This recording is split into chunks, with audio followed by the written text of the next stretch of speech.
Welcome everyone. Here's another community conversation, communities throughout Ohio, and the interest in bioregioning. And we have a couple speakers that have been working in different areas. So we'll have Cindy Lanese talk first and introduce herself. She's from Columbus, and Bill Cahalan from Cincinnati tell a little bit about who they are first, and then we'll go more into, maybe they can introduce themselves and what they're trying to do and what they have done a bit. And then we'll get more into the details of what we mean by all this bioregioning and other things. So, okay, Warren, Ohio, Patricia's from there. Great. Okay, so I'll start with Cindy. Cindy, why don't you go ahead, introduce yourself and say a bit about what your experience is. Well, welcome everybody for being here tonight. Thank you for coming and sharing this time. This is something that is been on my radar, but not quite in the way that I'm beginning to see it unfold. I am in the Olentangy watershed, and I have, gosh, I don't even know where to start. I have had a relationship with walking, and I started walking around the Chagrin River watershed where I grew up, and moved here to Columbus. And through all that time, I've spent a lot of time in the woods and around rivers, and to bring it into, a good view, in about 2016, I'll back it up.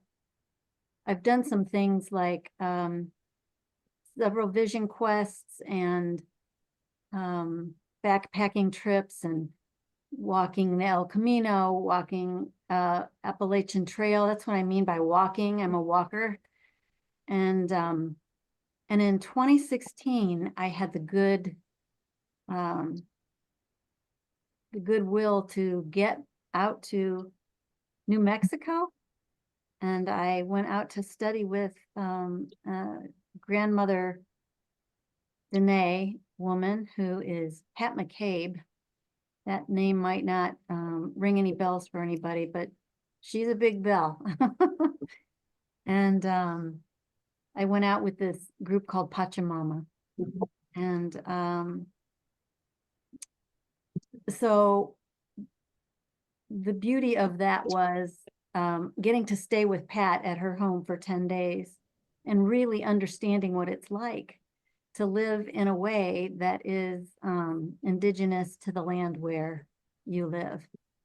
That changed me. That was another piece in my life that changed me. So as my life began to become different from that point, just more relational.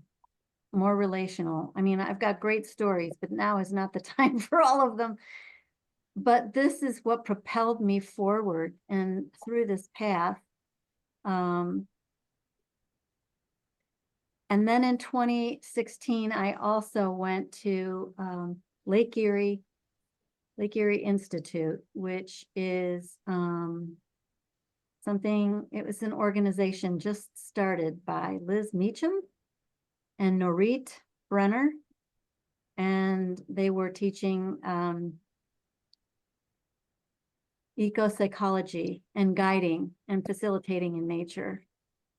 And that was a 9-month program. And through that program is where GLES actually came about. Tell people what that is. Yeah. GLES is the Great Lake Erie Southern Shore, right? Wait, Southern what? Southern Shore, I think. Southern Shore, that's it. Yeah.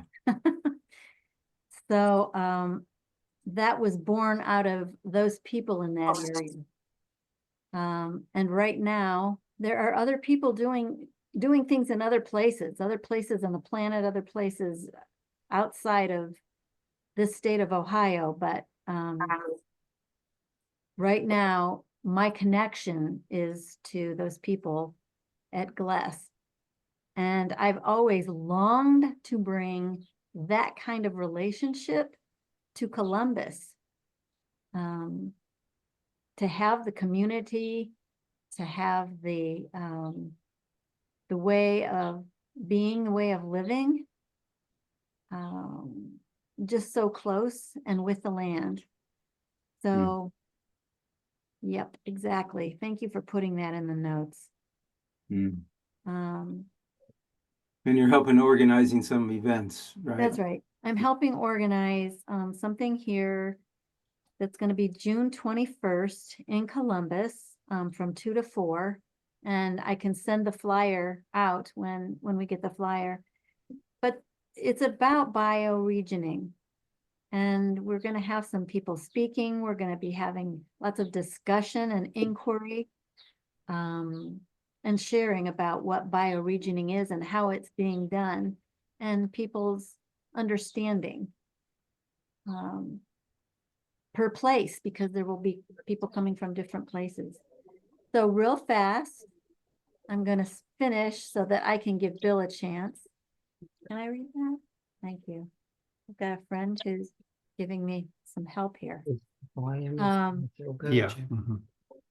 So some of the definitions, it's going to be kind of hard to define, I think, but some of the definitions are living in relation to place, a practice of relationality, belonging to place, and having an identity that's rooted in place.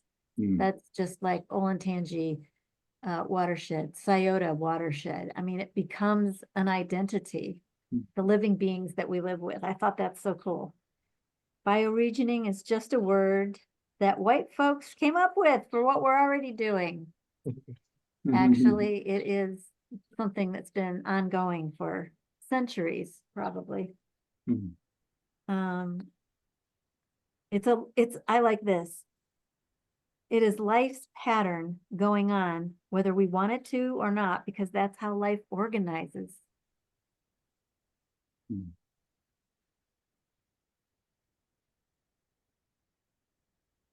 I just want to stop there because I like that so much. Okay. All right. It's Thanks, a good note Cindy. to stop on. Yeah. So, well, Bill, why don't you go ahead, introduce yourself and tell a bit about your history with bioregionalism, bioregioning. You're a mute right now, so.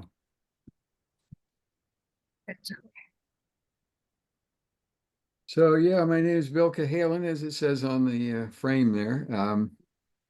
And I've been living in a sort of eco neighborhood, sometimes calling ourselves an eco village. We'd like to become an eco village, but I don't think we're there yet, since 1988. And this neighborhood is in the Four Rivers watershed. It's the Ohio, Licking, and Miami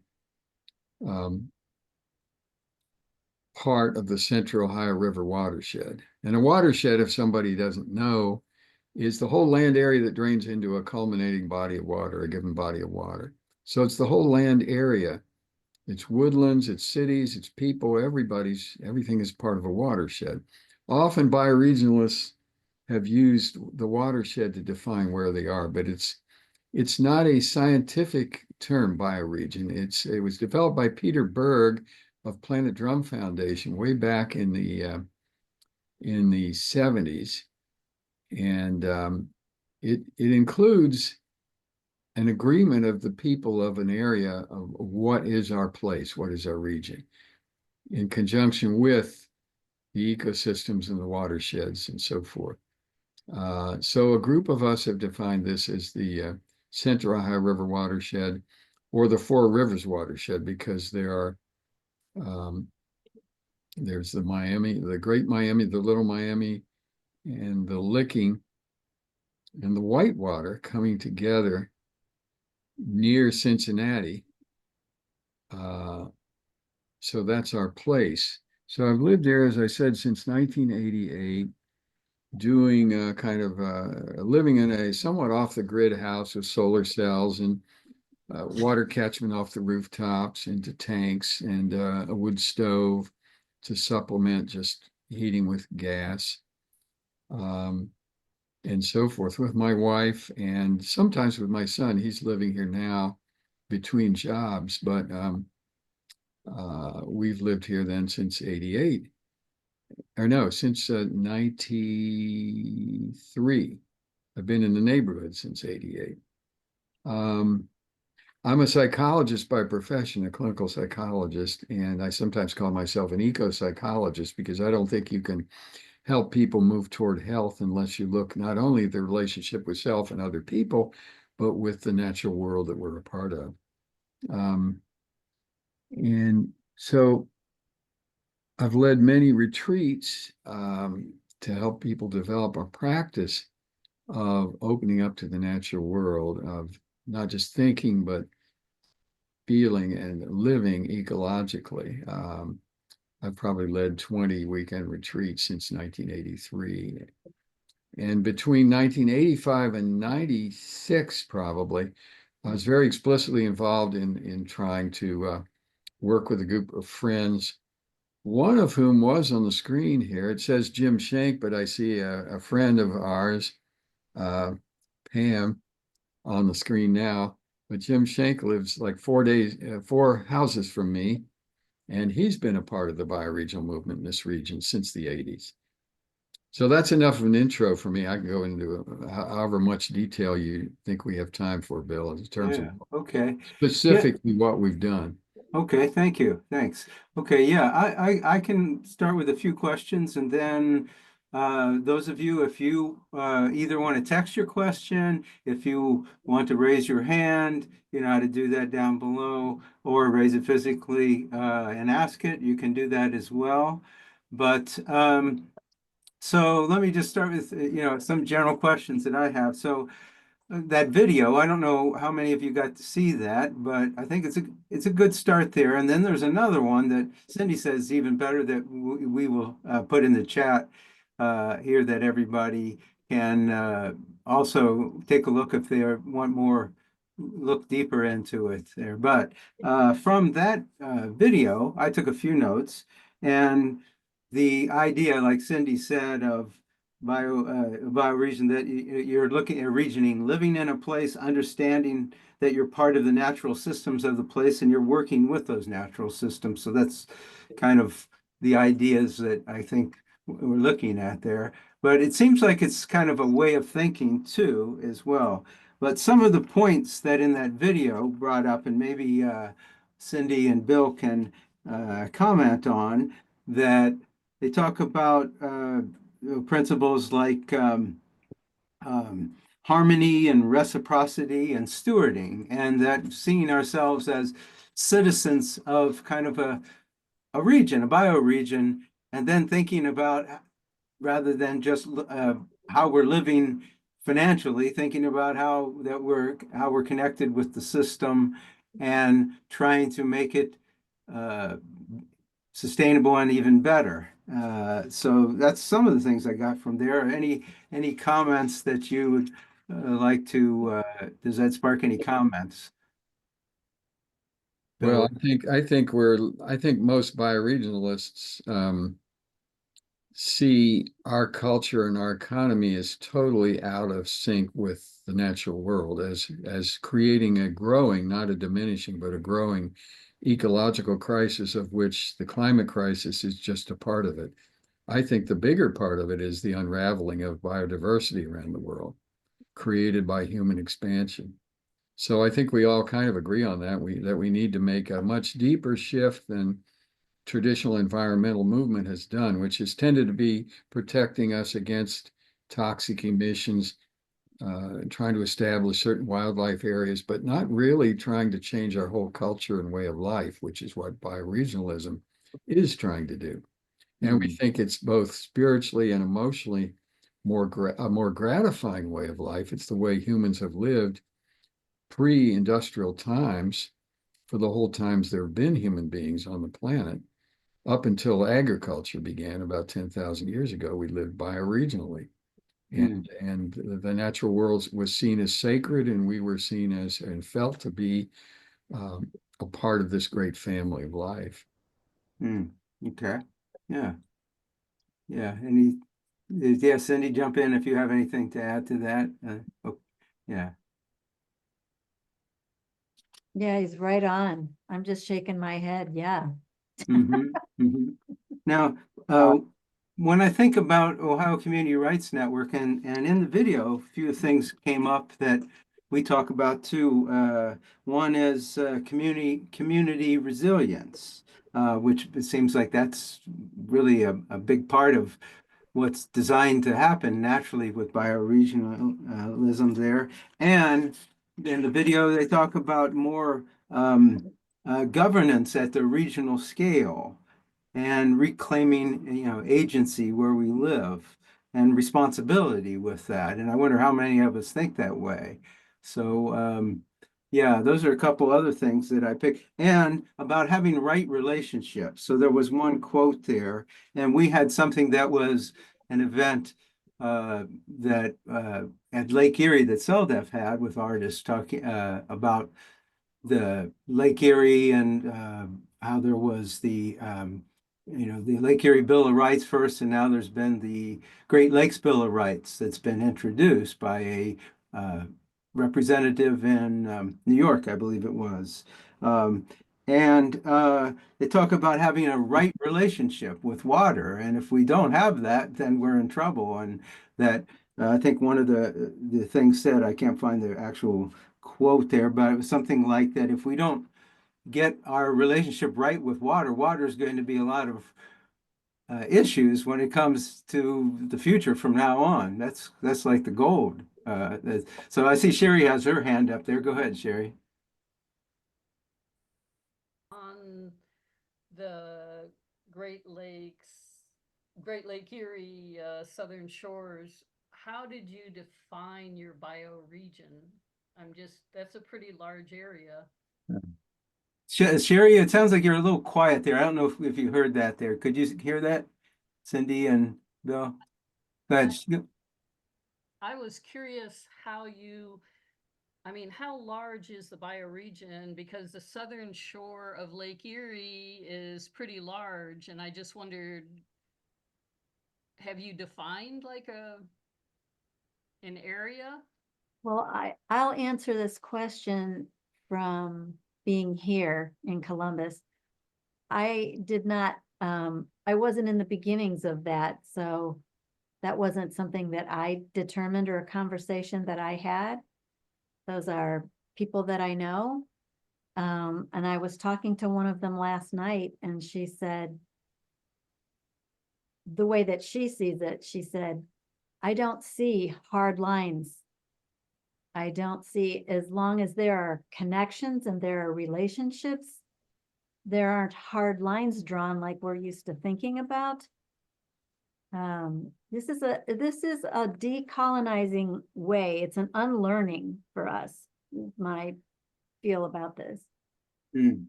We're not looking at things the way we have. And part of what bioaccumulate says is,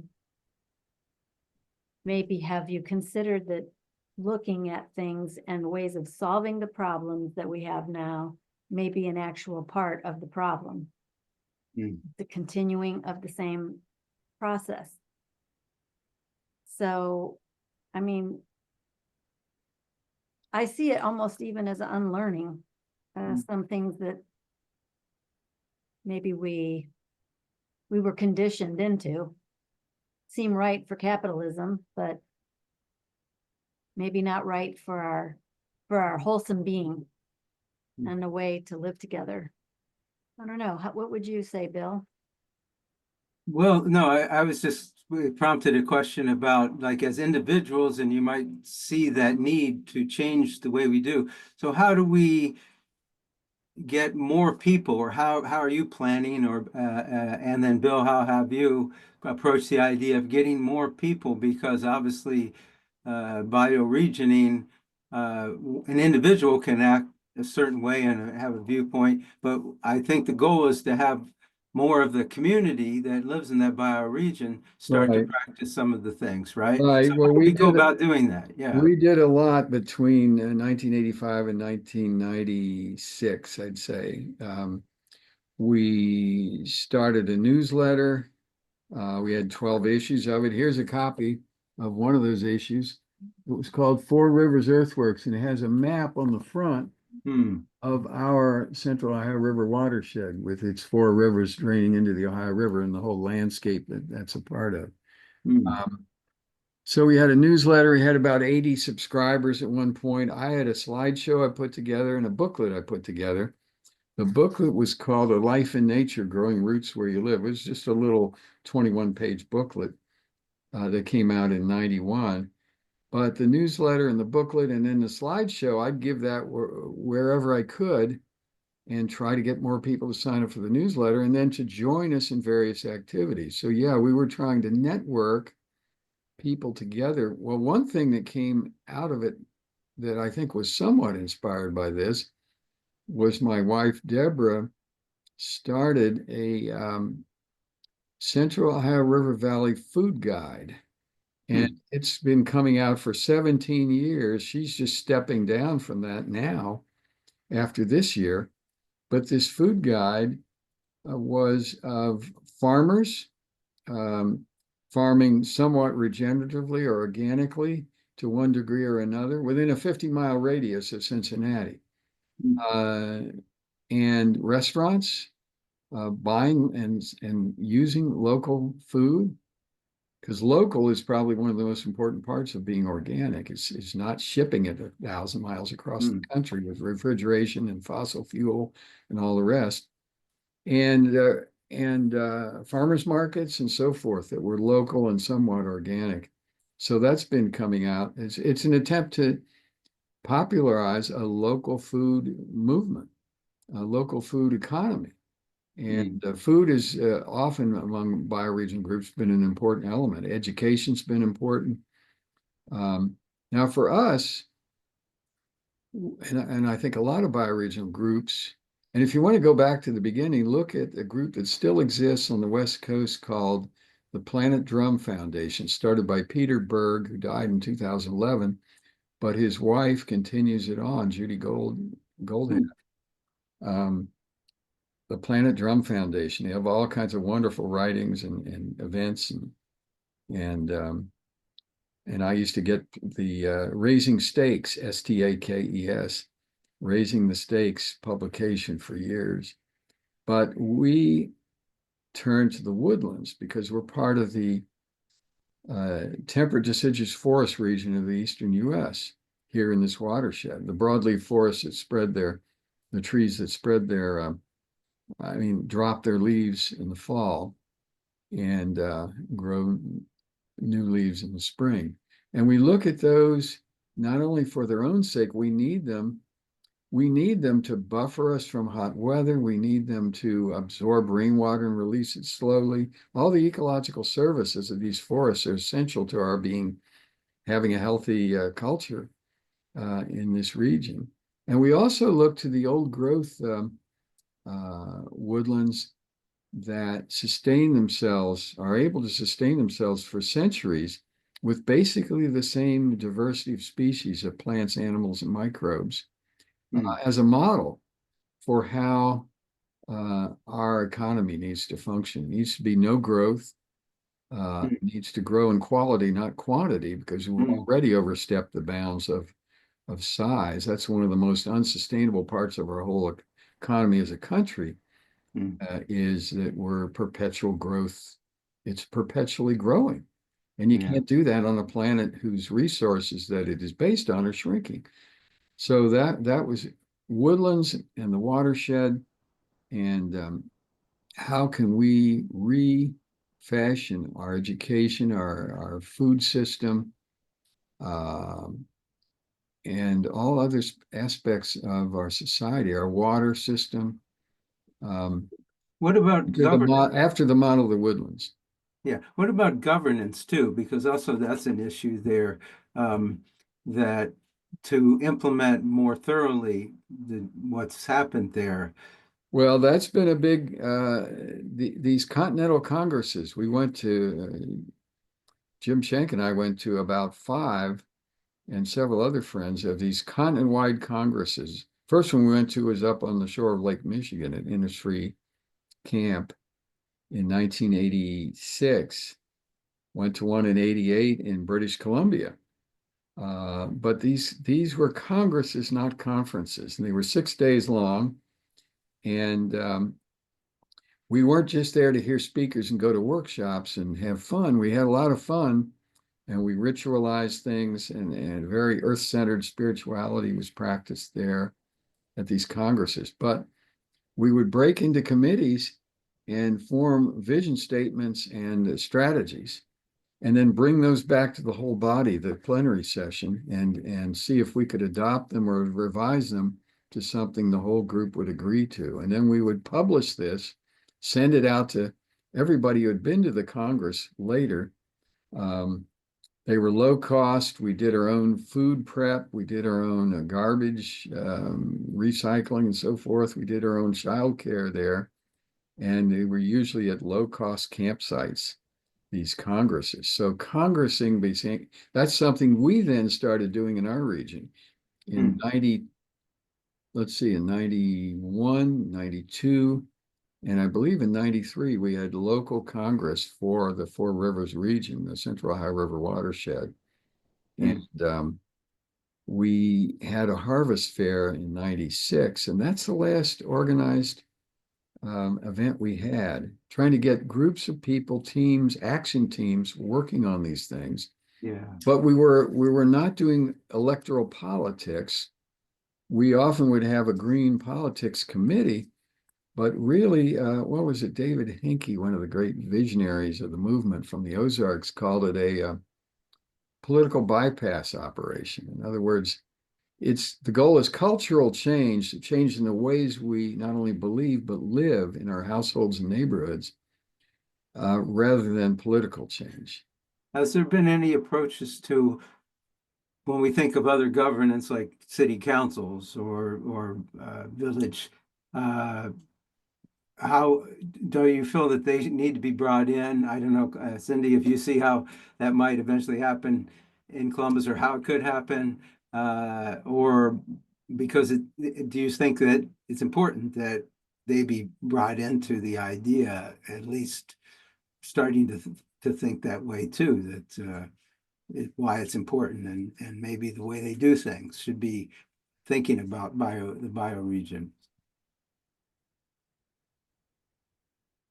Cindy, you're addressing Cindy. Oh, well, yeah, Cindy, do you have any thoughts about that? And then Bill, you can, yeah, if you, but Yeah, I think Bill will have more to say, but yeah, I think that's part of the beauty of this is it's just the pattern of life.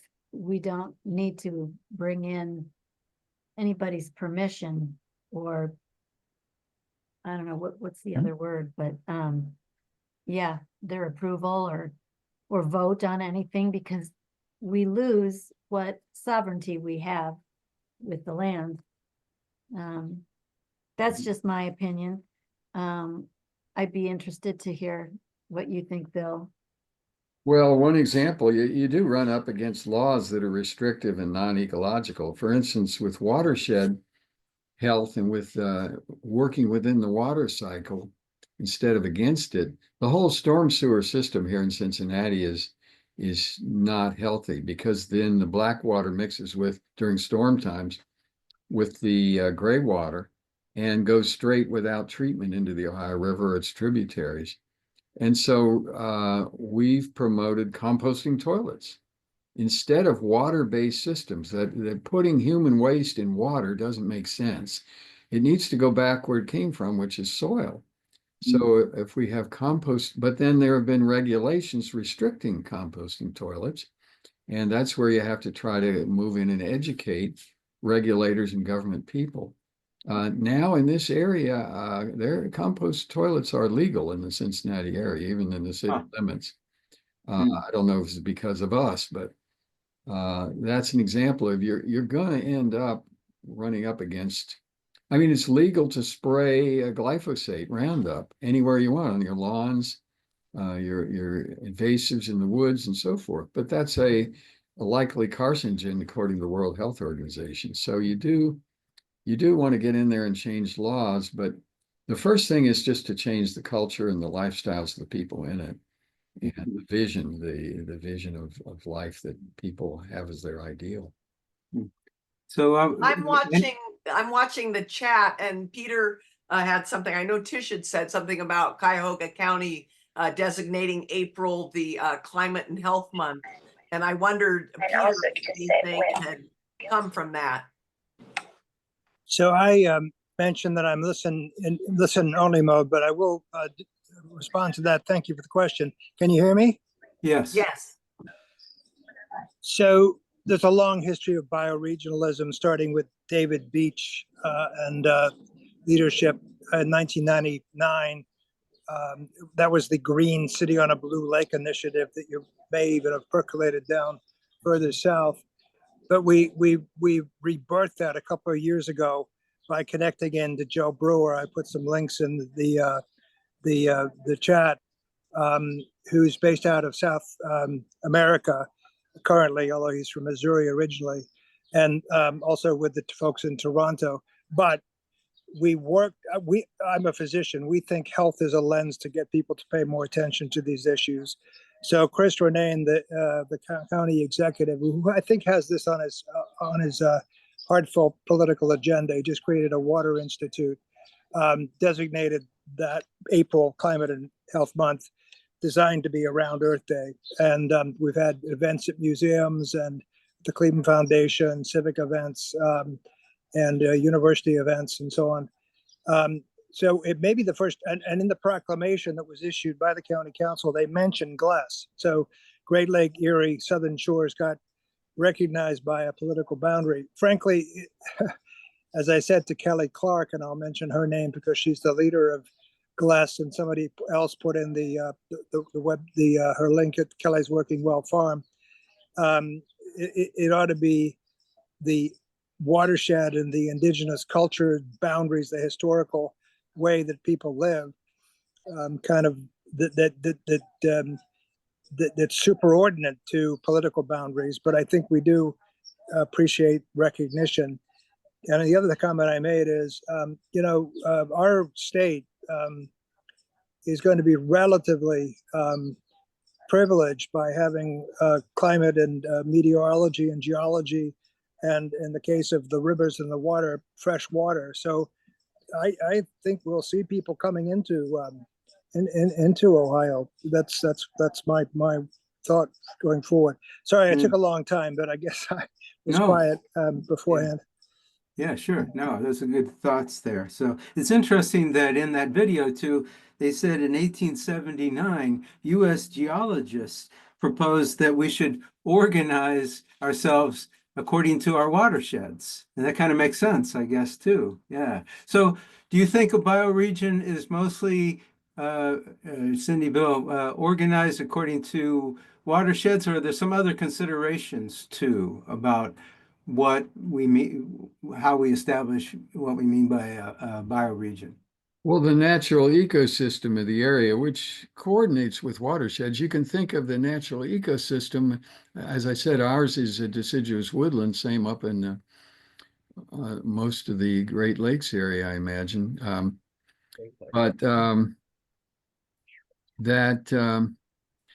the watershed is sort of the circulatory system of the ecosystem, and the two go together. But ultimately, it's also a cultural definition. Whatever group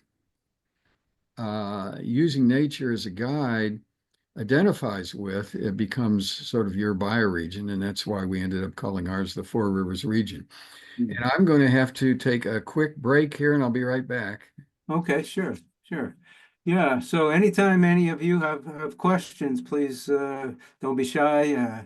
I'm sure this is it was a new idea for me, so I assume some of you know something about it already, but maybe some of you don't, like me. Well, So, I wanted to give a shout out to two of my friends here, Jim Converse and Pat Rosenthal, who have just completed one house for in an area, want to designate an eco village. So it's a energy efficient house in many ways. And some friends of ours are going to be moving in on the second floor.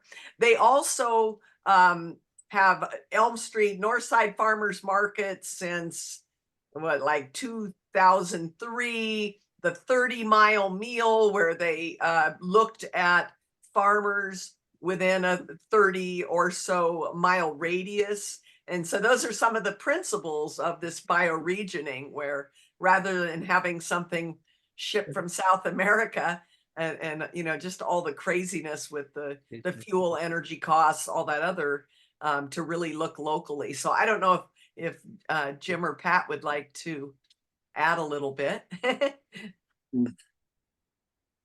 Well, you're on mute, Jim. You're on mute, Jim.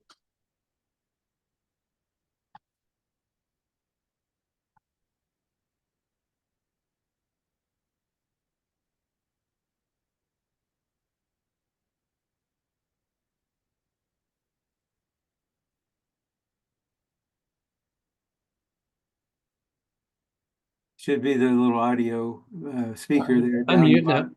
There I'm you muting are. up. Oh, okay. You're good. Okay. I have a long history as an agricultural sociologist, which is Oh. a subfield of industrial sociology and rural sociology.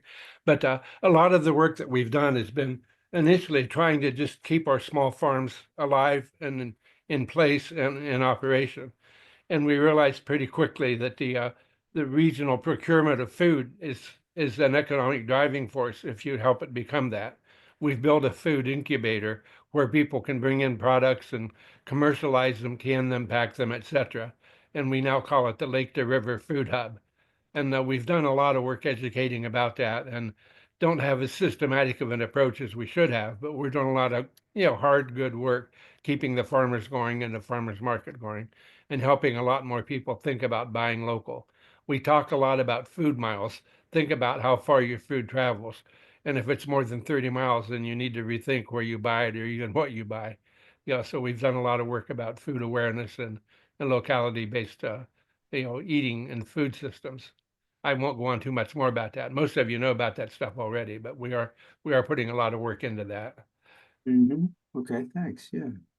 Yeah, and education is so important, as Cindy and others have mentioned, to Mhm. just get people to really think in a new way. And especially, I've said for a number of years that we live in a climate change paradise if we can keep the water clean, and we're going to definitely see, more people wanting to move into this region. So we Mhm. need to be prepared.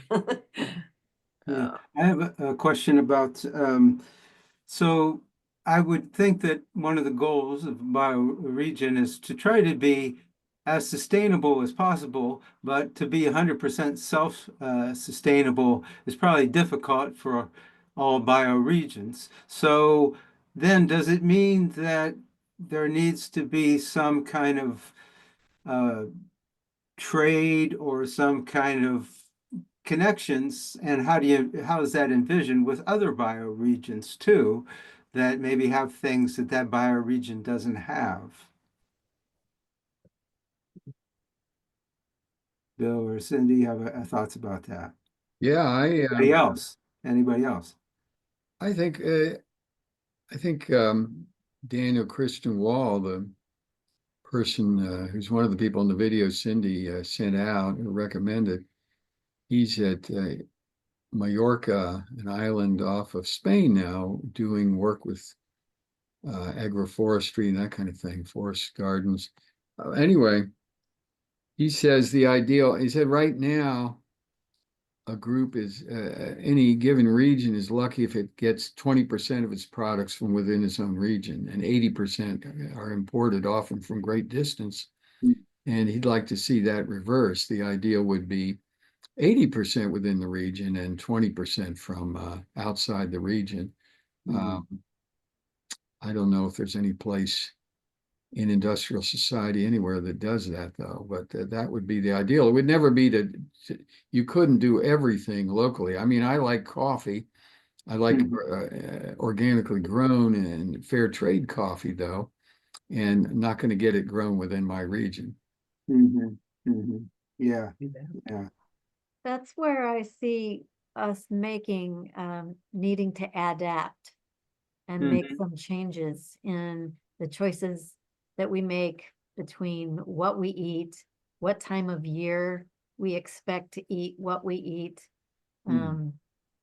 Just more local to what we can grow, and the beauty of being in a relationship with bioregioning is, you know, as my friend said, it's like an onion. You can be within several different bioregion at the same Mm. time. Mm. And there, there's once upon a time there was the river used for moving that food and those goods, you know. Mm.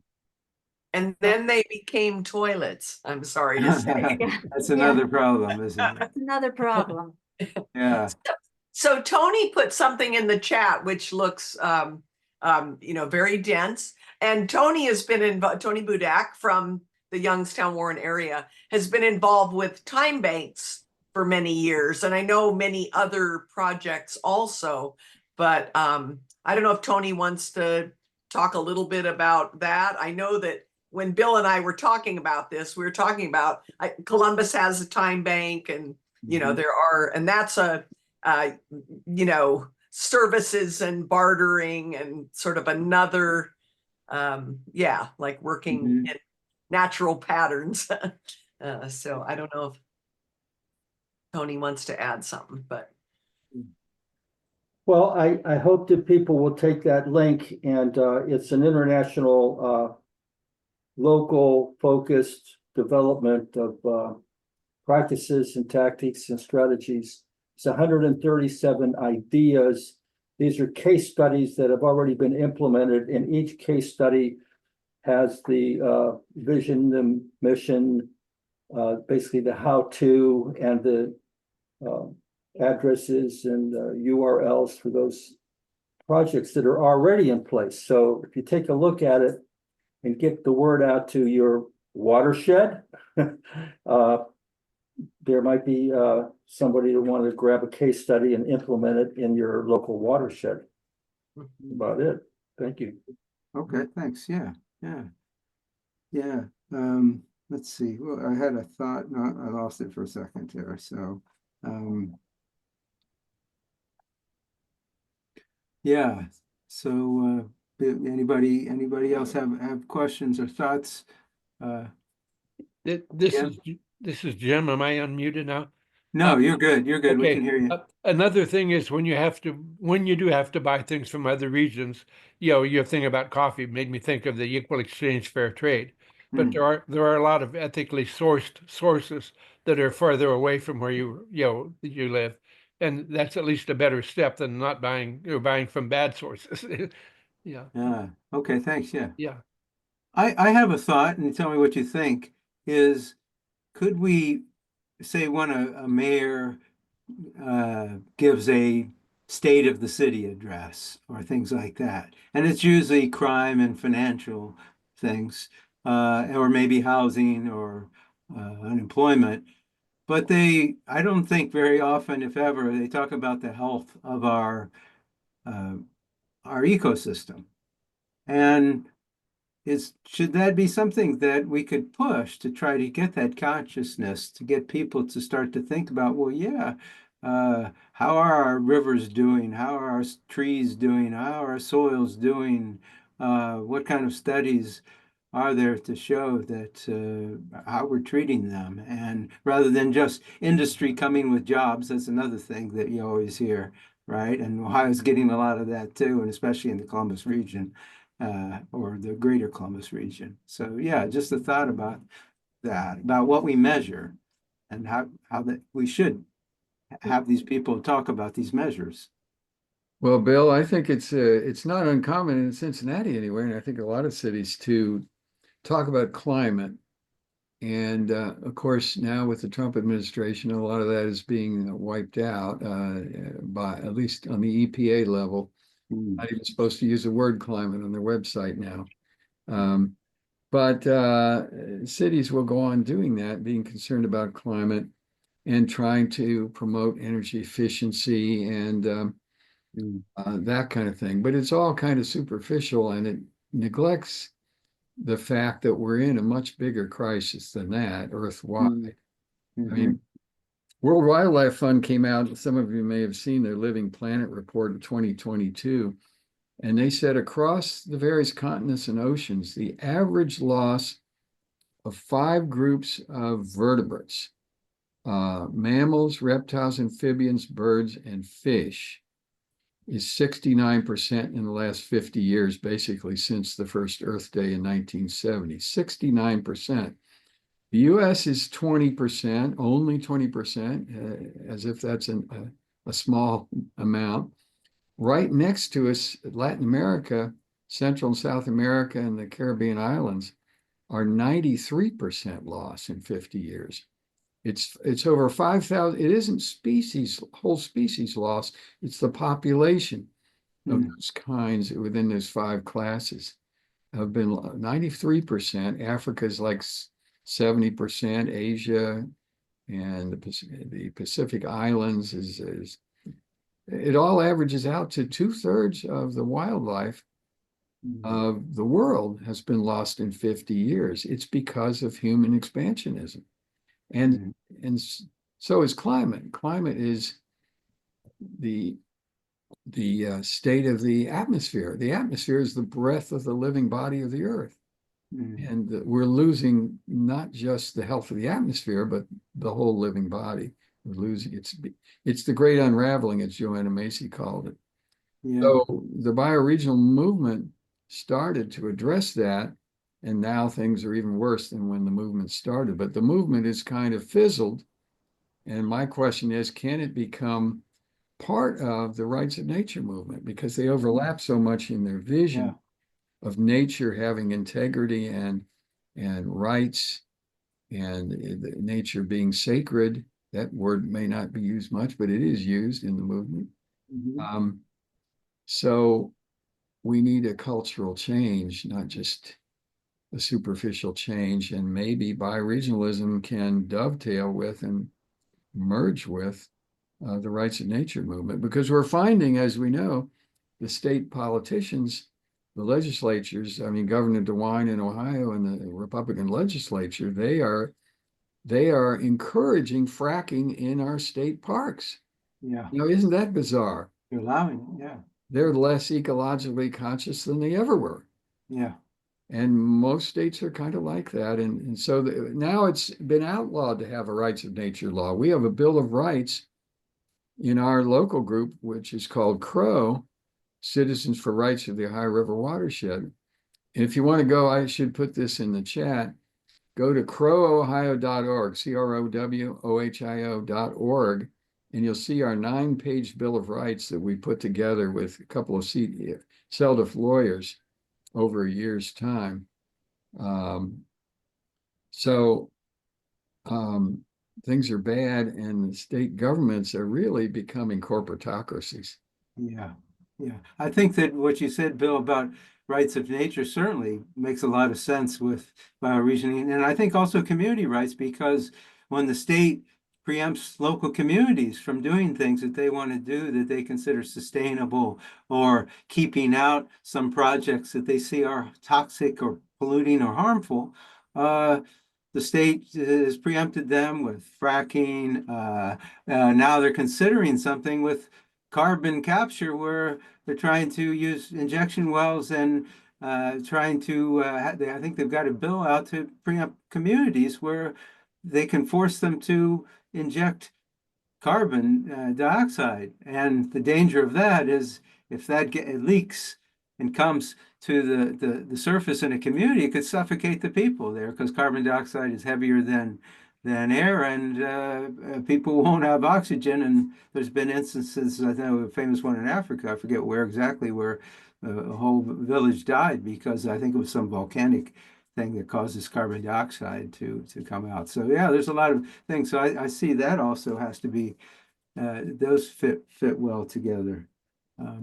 Well, we passed a law coordinated with Kroger's and other food corporations against single-use plastic bags in Cincinnati.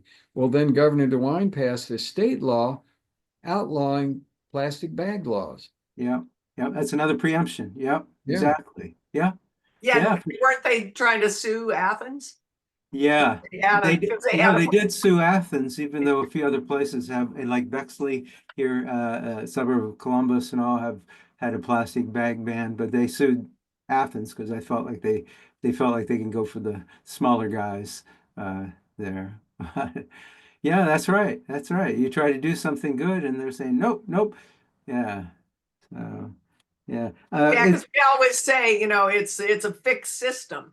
There Yeah. can be some good people in there, but until, the system is basically dismantled and rebuilt. Because I mean, now in Youngstown, we have this a group of citizens, Sobe Concerned Citizens, working to keep a tire pyrolysis project from happening, but they call it advanced recycling, and that's the greenwashing. Same with the whole hydrogen thing. So until that kind of the mistruth and the way the media is portraying that, that's why it's so important to work at the local level, and that's where bioregioning seems so important.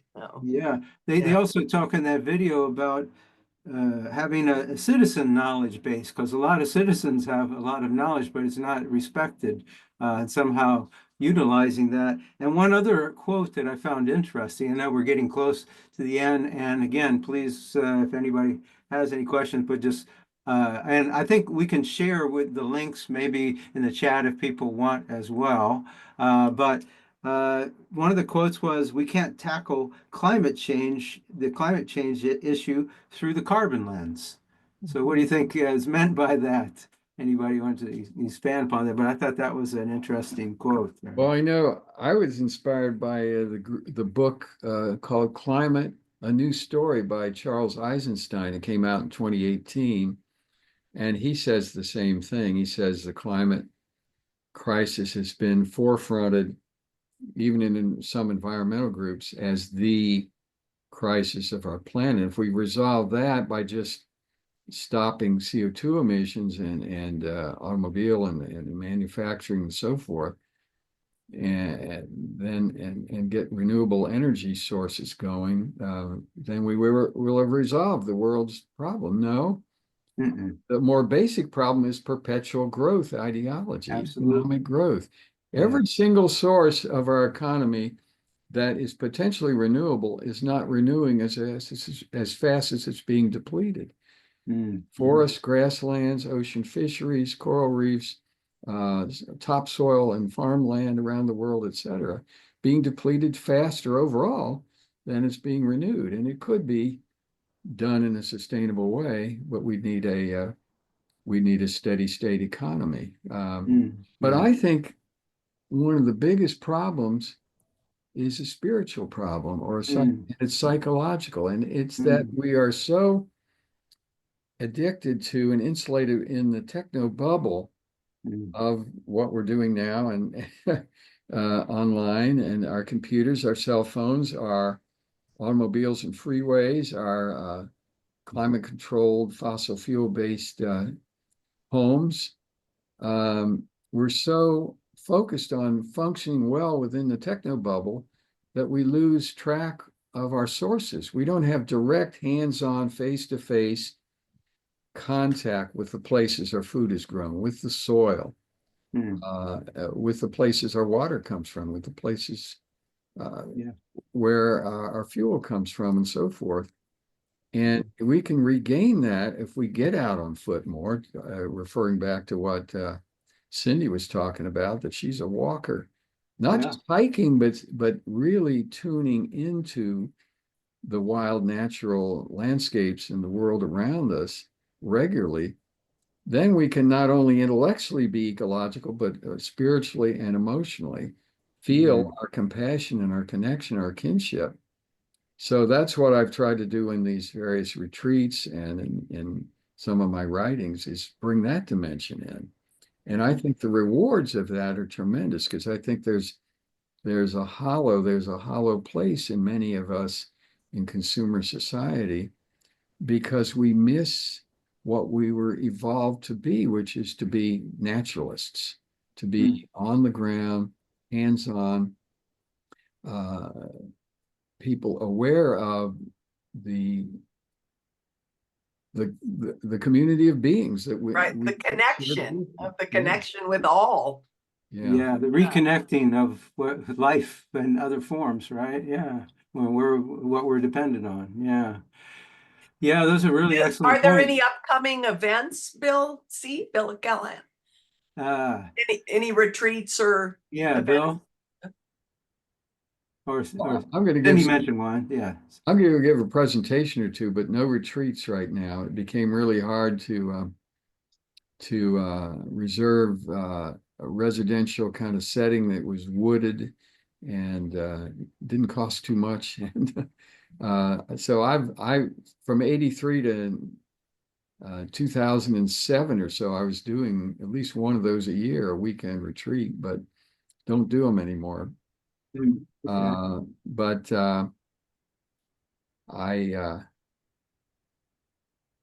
I could let you know if I knew how.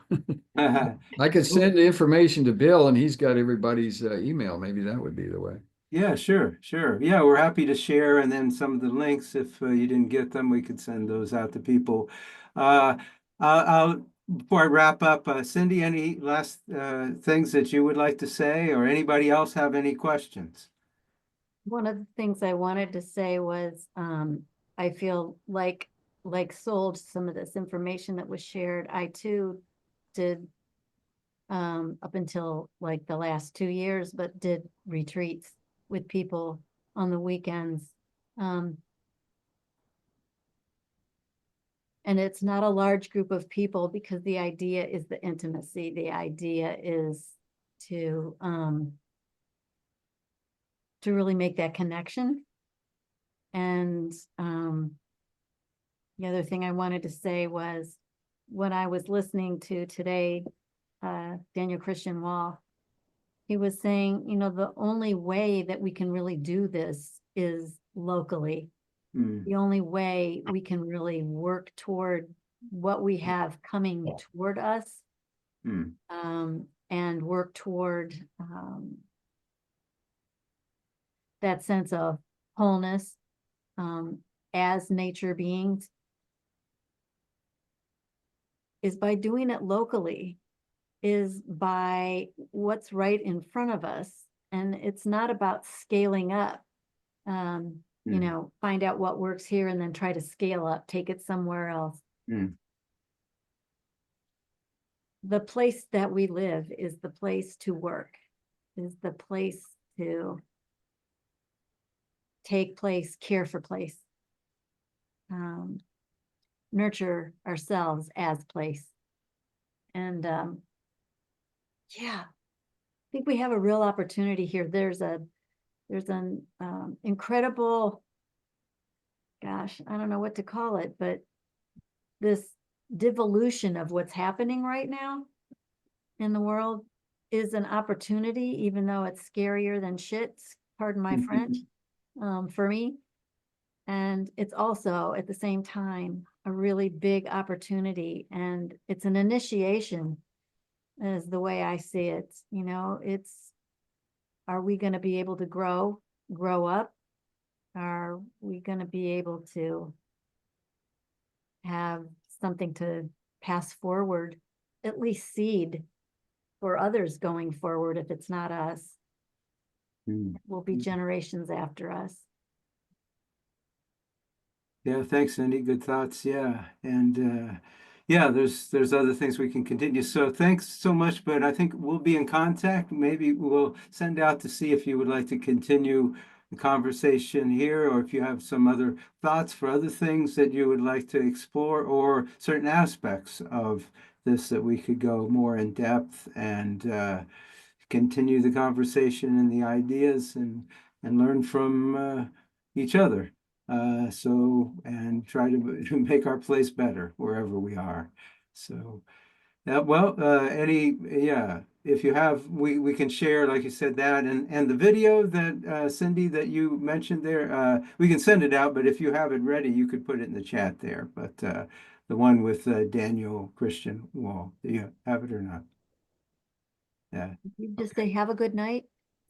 Huh? Oh, No, I said the I can- video that you shared with me earlier today. Do you have the link for that one that was that talk there? If Yeah. not, we'll send it. We'll send I'd it like out. to see that too. Yeah, we'll send it Yeah. out to everybody. send So we'll it make out. sure we'll get it, and I'm sure there's more, and hopefully we'll get more. Maybe the next time, if we want to continue with this topic, we'll do kind of what we did last time. Maybe we'll break up into some groups. What we thought, because we had no idea how many were really coming. We'd let Bill and Cindy speak first, and we'd all get an initial idea of what this is about. And then hopefully Thank you. you'll investigate more. Yeah. Yes. So, all right. Anything else, Susie? No, just thank you. This was a good conversation. Yeah. Thanks so much. Yeah. Thanks, it's- for everybody. that's participating. Thank you. Yeah. All right, everyone. Take care. Thank you. Bye. Bye.